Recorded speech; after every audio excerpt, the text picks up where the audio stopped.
So, this is the next episode in my third podcast, All Apologies, Guilt and Blame. It's the third book. The podcast is about the third book of my series, Life Beyond Silence.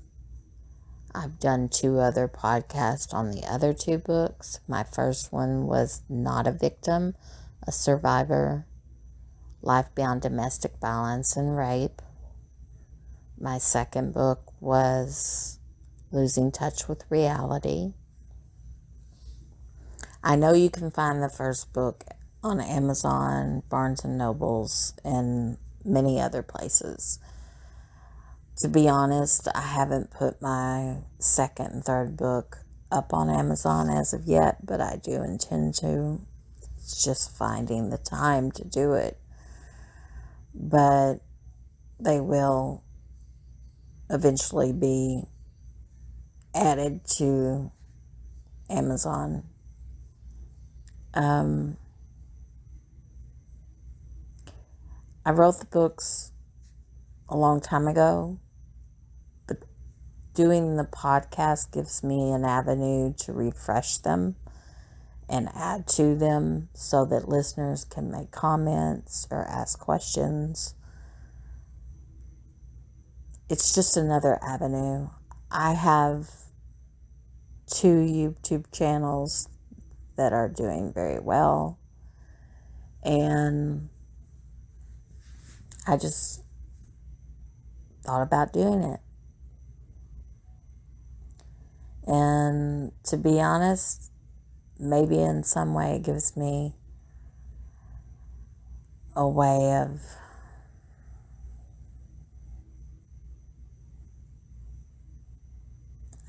closing the chapters, closing that part off, because it never was truly closed off. Finalizing it would be another way to say it. Just make a clean, final ending to my story. Anyway, but I left off talking about my fourth husband, Phil, and all the guilt and blame and agony that first section of my life. I won't say first section because it was pretty far into my life by the time it ended. After all, I'd had 4 children.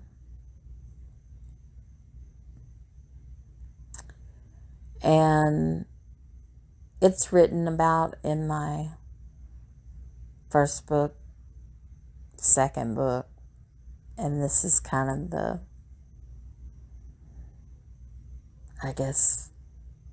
ending thoughts on it. But I want to get back into all apologies, so I'll just start here. Once I moved from Alabama to Michigan, back to Alabama, which is all in the previous podcast. But once I moved, or the previous book, I should say, once I had moved to Murray, Kentucky, I still wanted desperately to find a better life for me. Which is funny now because I now know that's never, ever been in the cards for me. But I did. When I first got to Murray, I wanted to meet a nice guy and, hopefully a country good old boy. And that didn't work out too good, especially at first. I met a crazy, drug addicted criminal. And then I started finding my dates online, which was the going thing with Match.com and, those kinds of dating sites. But yeah, I met somebody that could have easily killed me and did try to kill me. And that's all in the previous book too. But when I met him, I remember the funny part was his name was Phil too. So I was like, "Oh, do you have another name we could make you go by?" And he was like, "No." And I was like, "Oh shit. How fucked up is this?" But I was just looking for love in all the wrong places. And I didn't know another one of my blonde moments, but I did not know about online dating scammers or users or predators, however you want to list them.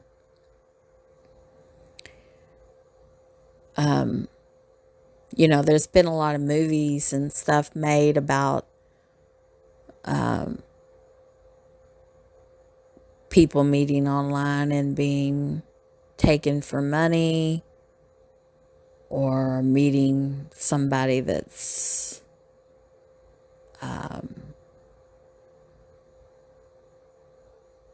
a killer.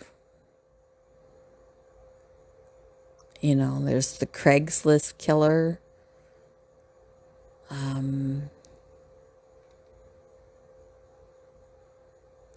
I can't think of the other movie, but there's plenty of those type series, true crime stories of people meeting someone that takes advantage of their good nature, pretends they're in love with them, and instead of being a real love matching site, it becomes a avenue for predators. And somebody with the right words, right paperwork, they can literally bounce from one person to the next, preying on women. I guess you could have the same thing if you were a man and there'd be women that were preying on men. I am sure it happens both ways. But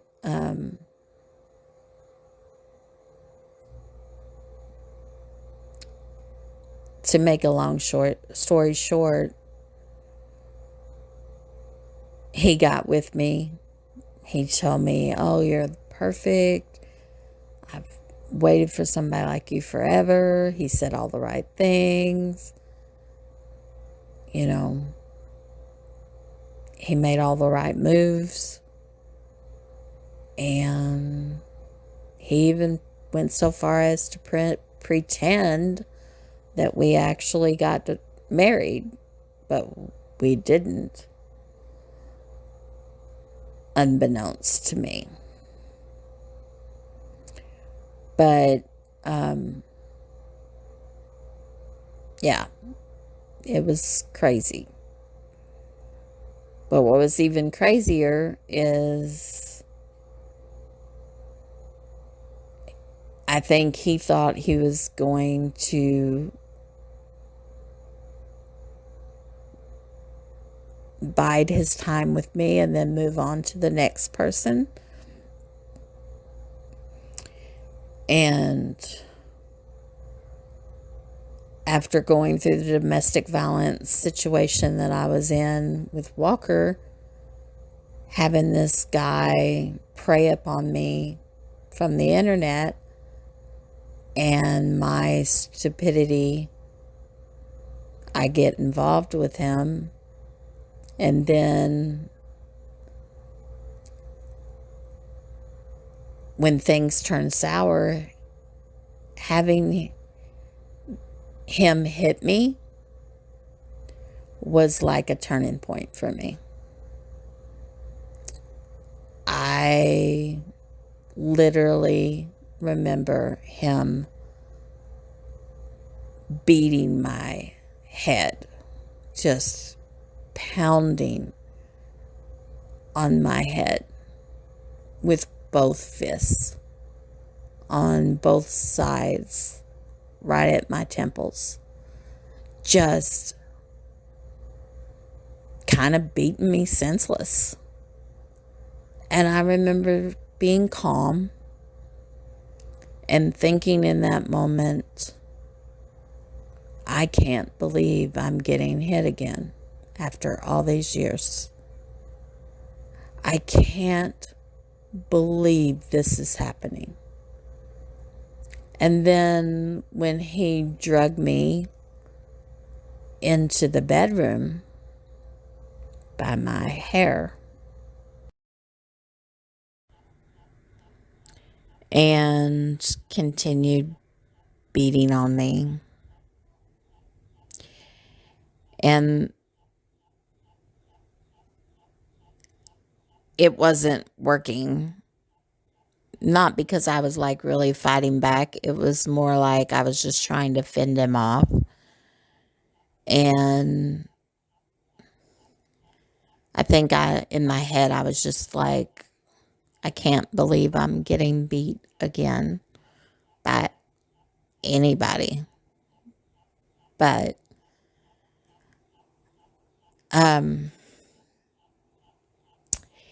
anyway, he decided to try to smother me. And so, like you see it on movies, people put pillows over people's faces. That didn't really work because I've been attacked before. So I just kind of tilted my head a little bit and I could still breathe. I think if I had not been so calm and was fighting back, there may have been other things that he would have thought of. But he was trying desperately to get a good hold on me, and I guess he was watching for me to really hit him or something like that. And I was trying to fend him off, but not. So it kind of stopped. I kind of stopped fighting. And he thought I probably was dead. But then when he removed the pillow, he saw I wasn't. And so he was trying to wrap a phone cord around me and or light cord. I don't know what kind of cord, but he was trying to wrap a phone cord or light cord around my neck and was struggling to get it around me. And I was fending him off pretty good. And the phone rang. And I said all this in the last episode, or not the last episode, the last podcast, Losing Touch with Reality. But anyway, he was surprised, I guess, that the phone was ringing.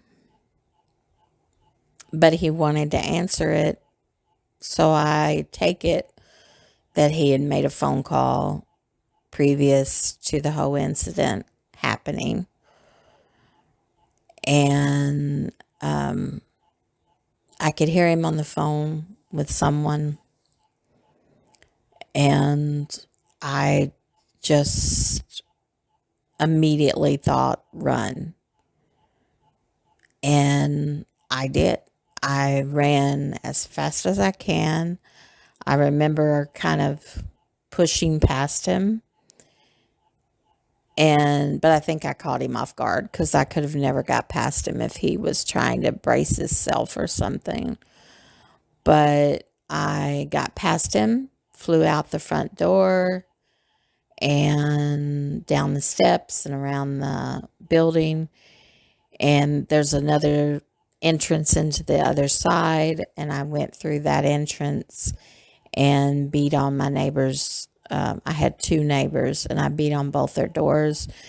And the one that I didn't know opened the door, and it was a young man and his wife.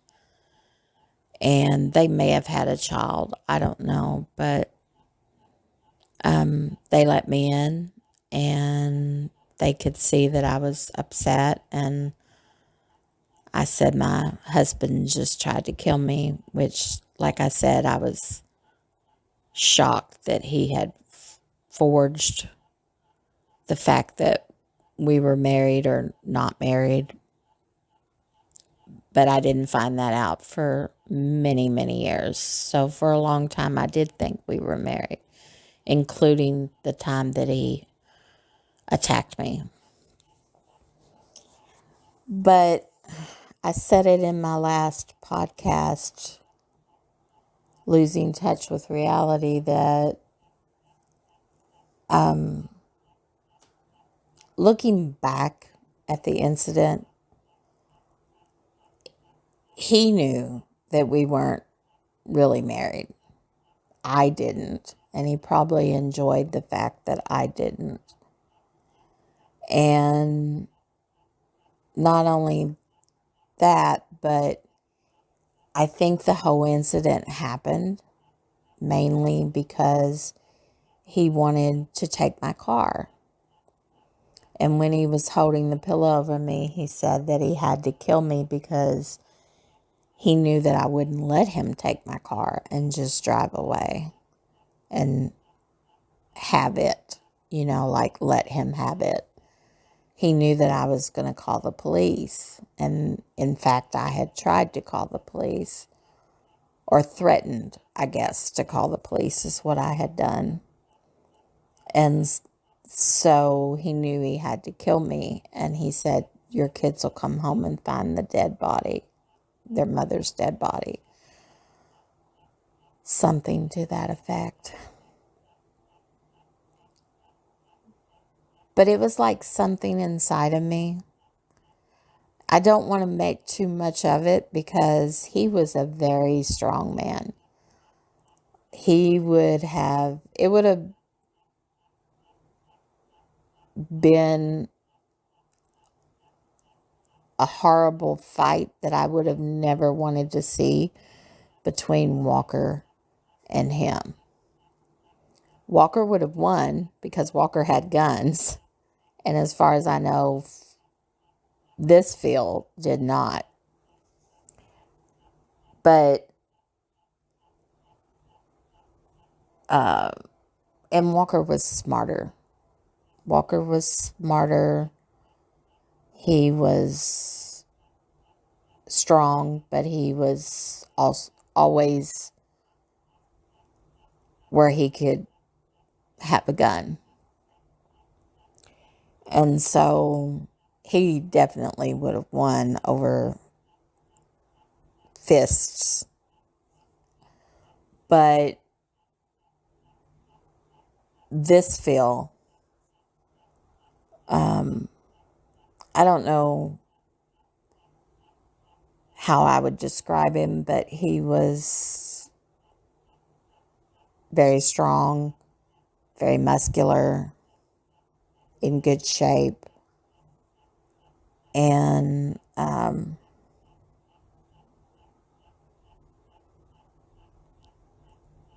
but I would say physically he could have easily killed me. But he was holding back, I think. Probably because he did have some street smarts, and he definitely didn't want to be in jail over murder. But I think he was somehow wishing I was this meek little woman that was just going to hand him my keys after a couple blows to the head. And that didn't happen. That's what people don't get about domestic violence. When I was with Walker and he was beating the shit out of me, I was really meek then. He was someone I loved, and he was hurting me. And I knew that he did love me. He just was so whacked, completely out of his mind, either with just alcohol or with alcohol and drugs. No matter which, he was just hallucinating. But with Phil, this Phil, not my son's dad, but this one, I think he was a scammer, a grifter, however you want to put it, a con man that got with women and used them to take whatever he could from them, and then he would move to another one. And I think in my case, he wanted my car.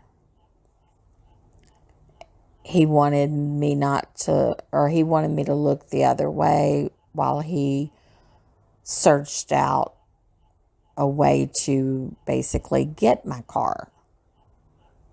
And you got to realize my vehicle was the only vehicle we had.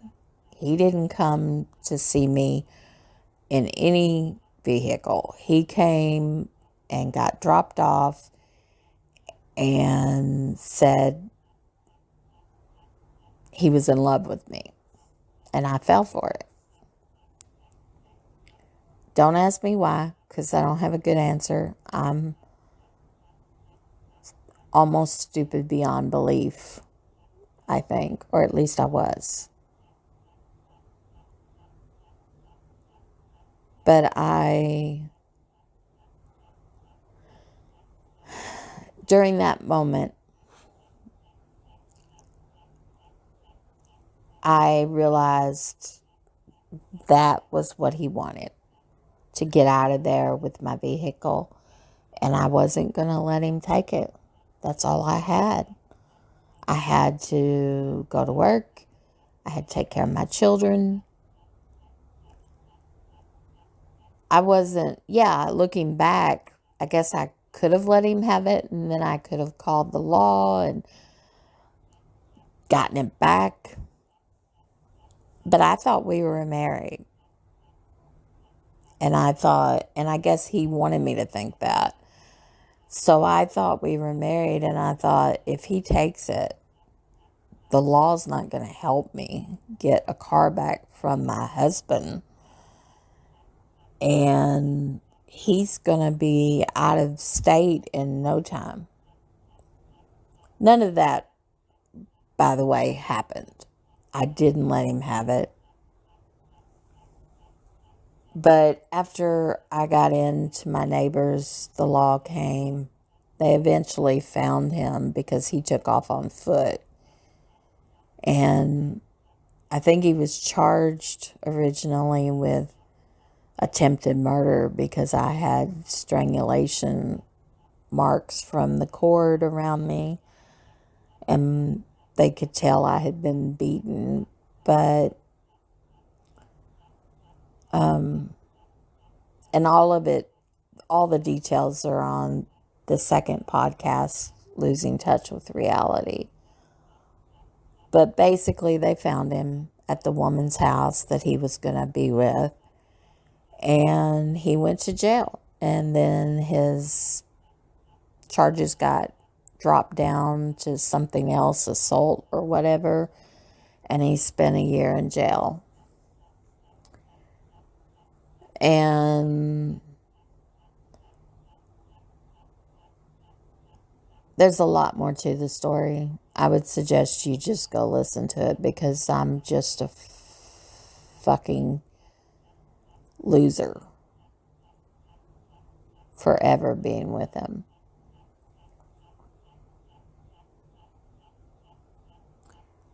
But anyway, after all of that,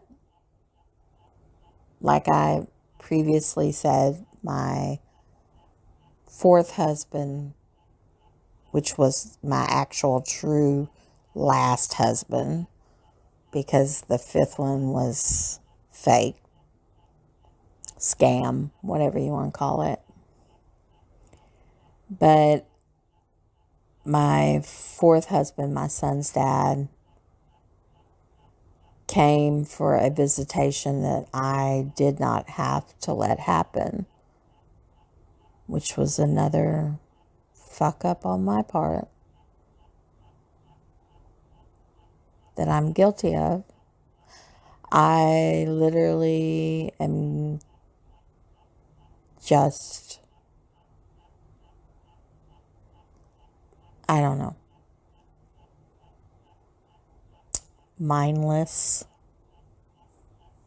And I don't want to say that in a way of saying I don't have a clue or I was clueless or I'm stupid or anything, because I'm not. I'm not a stupid person. I'm actually pretty intelligent.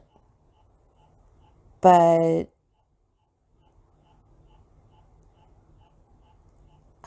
I don't have an answer for all the shit that I've been through. I just don't. But yeah, my son left too. And I felt the guilt and the blame for that. And like I said previously, I honestly think that most of my life was me digging my own hole. Me jumping into the fire of my own accord. I look back at my life and I think, you know,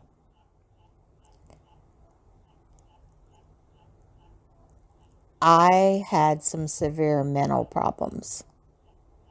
I don't know how you want to label them. I don't know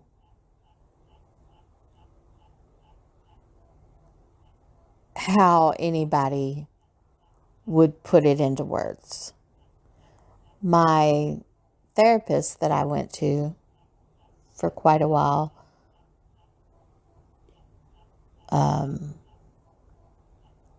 she said that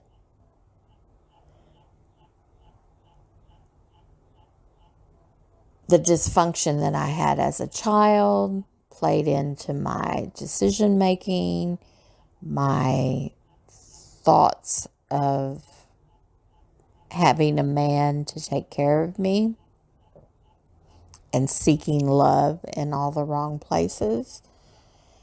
And then I just spiraled, especially after the domestic violence, that I just spiraled. And I kept telling her, I don't know that I see it that way. I mean, I didn't argue with her, or it was actually very interesting to play those scenarios out with her. And I guess she thought that I actually had a pretty decent idea of how I categorized it in my brain as to what happened and why things happened. But she still thought that I was living out the dysfunction that spurred from my family into my early childhood, into my early marriage, the domestic violence, the seeking love in all the wrong places. But I actually told her, I get where you're coming from. I understand where you're trying to go with this. But I've thought about it, and I've had decades to think about it. And I do take all the blame and guilt from every decision I've made, including not listening and rebellion and things like that from my teen years. But I told her I understood where she was coming from. Don't get me wrong. But, and she did acknowledge, just like I did, that she saw where I was coming from. And that after I got to be an adult, yes, those decisions are mine. And yes, I spiraled. Yes, I made bad decisions. Yes, I was depressed. Yes, I just was broken. And possibly bipolar, possibly despondent through some of the things that happened.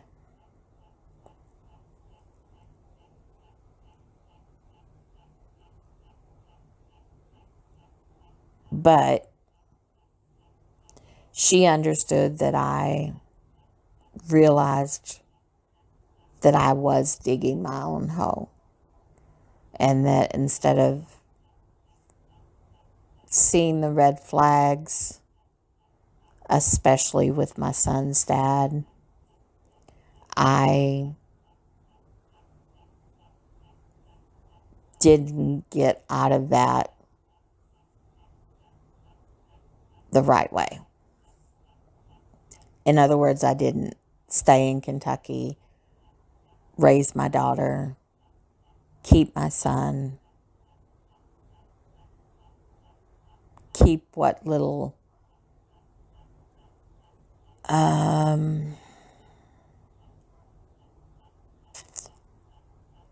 I guess it would be like keep what little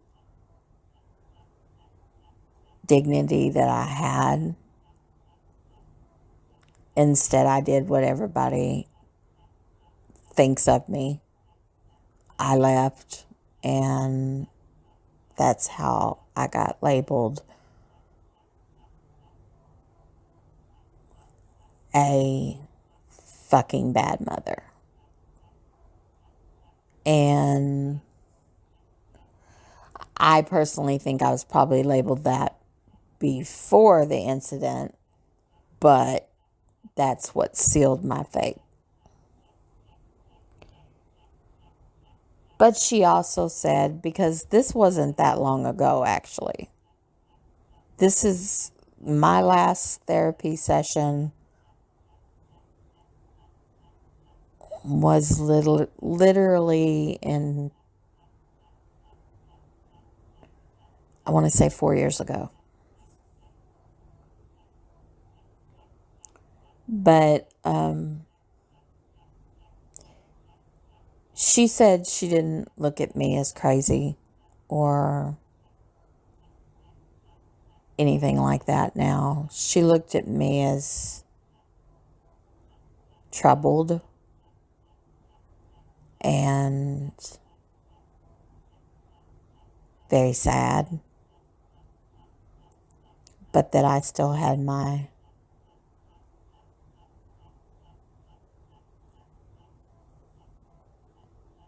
all my pieces together, I guess, of the puzzle. I told her, yeah, I get that. I didn't really think I needed to go through therapy, but I was hoping that she could help me with my whole medical thing, because I was so upset about my medical issues with my heart. Long story. I haven't got to that yet here. But I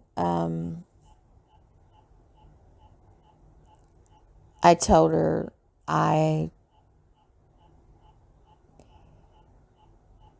just kind of wrote it down years ago, and I just didn't want to rehash it.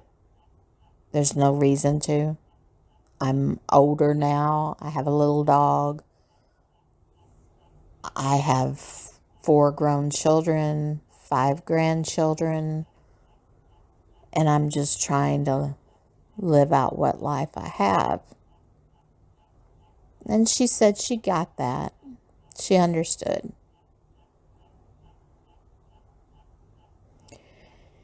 Anyway, getting back to the story. After I lost my son, the only one I had left around was my youngest daughter. My middle daughter had gotten a job working at a clothing store and was doing really good as a buyer, and she was progressing in life. She was well liked by everybody and still is. But anyway,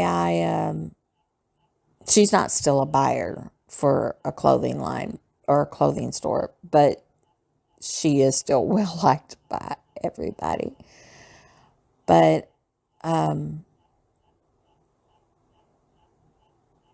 anyway, the youngest was all I had left. And I pretty much wrote everything I want to say about her in the losing touch with reality story. There's no need for me to say any more about that. That's her story to tell, and I've said that before. But I eventually made my way to a 1-bedroom flat,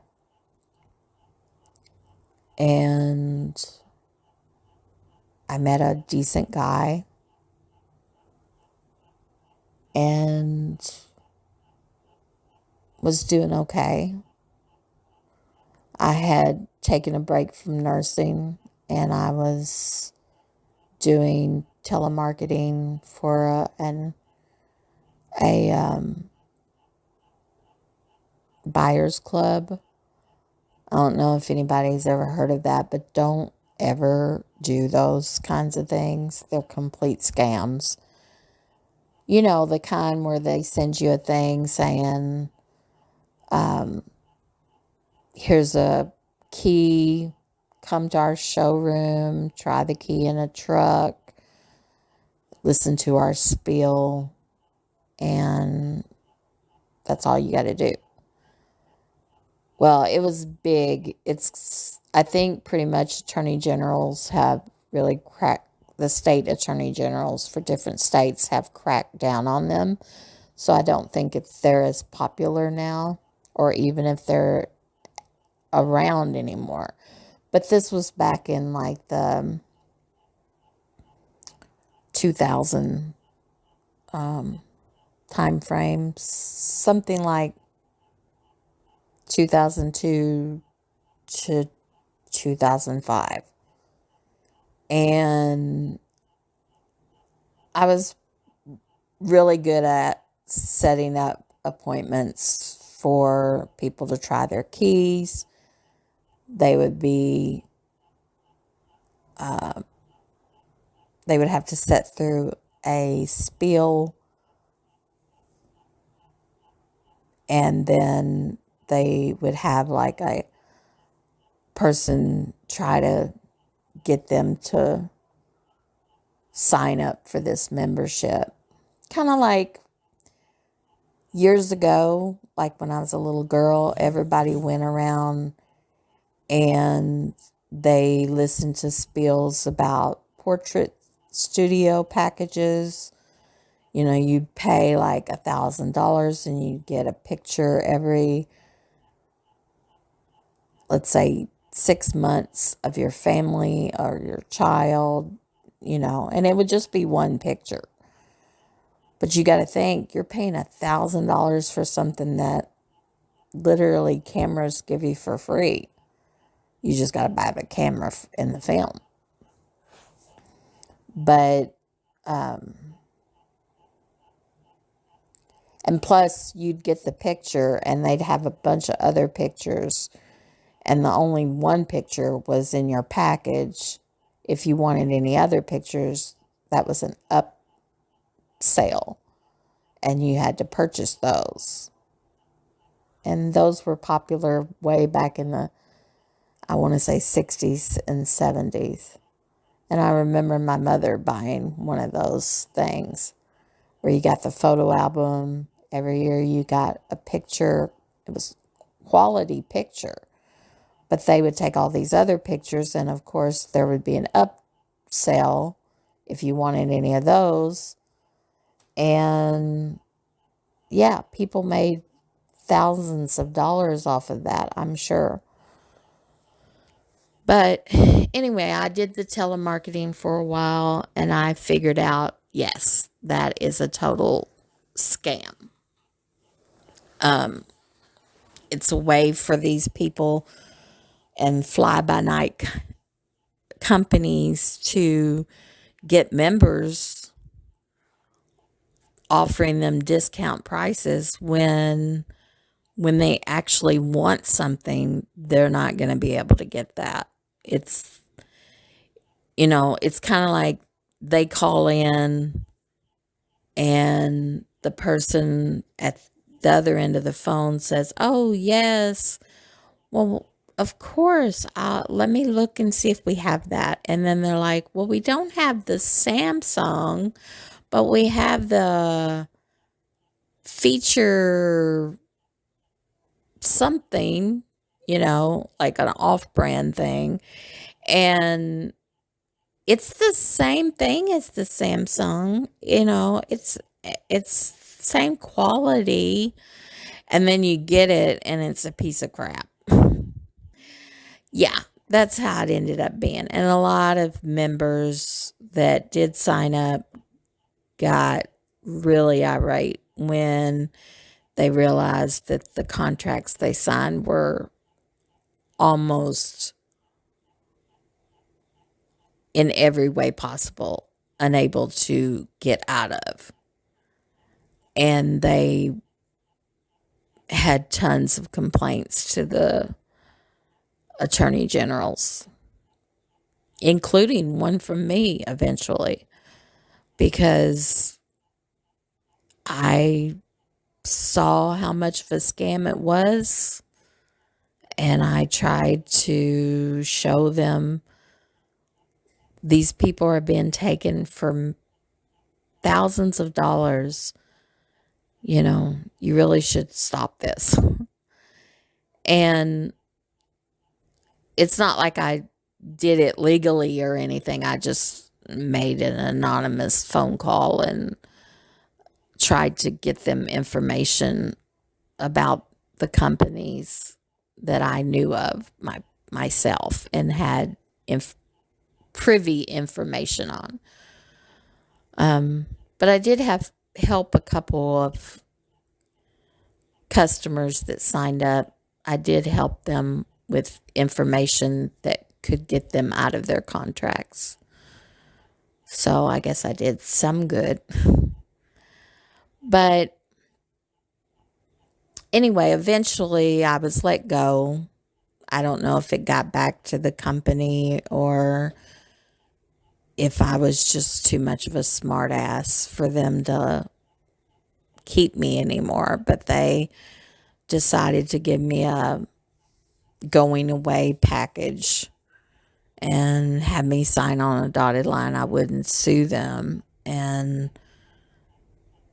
that I would accept the severance package, I guess you would say, to leave the company and not divulge any secrets or anything. And I signed it because I had already divulged secrets. I didn't need to do them anymore.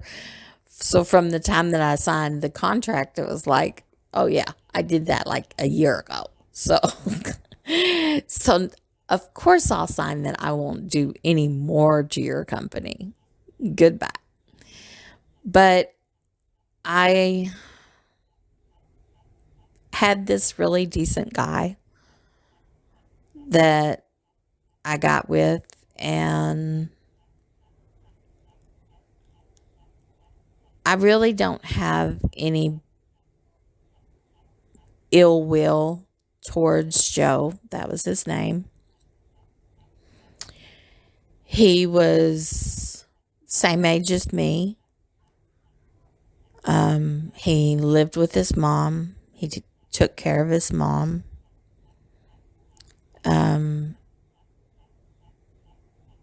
She took care of him too. He'd had a couple DUIs and he was going through a DUI program in order to get his license back. And we hit it off and things worked out. He was working and he helped me with bills when I needed help. And he moved in with me. And we eventually moved to a 2-bedroom apartment, kind of like a townhouse apartment. And for a while, we had a pretty good life. I'm not going to lie. We did. We had fun. We had a lot of similar interests, and I enjoyed helping him with his mom's place, and he was good with vehicles, and he worked on my vehicle, and it was pretty good for a while.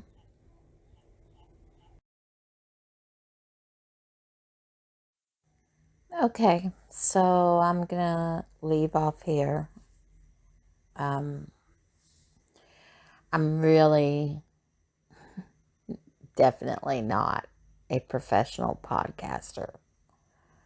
I am starting to get the hang of it, but I still make my episodes too long, and I realize that. I get to talking and I forget to pause. Even if I'm reading from what I had written, years ago, I think about, okay, I'm going to stop reading. I'm going to put my thoughts in here, and then I'm going to get off. I'm going to close the episode and start a new one. And then one thing leads to another, and this is what ends up happening. I end up talking too much. So I'm going to stop here, catch my breath, and I'll be back. Thank you for listening. Goodbye.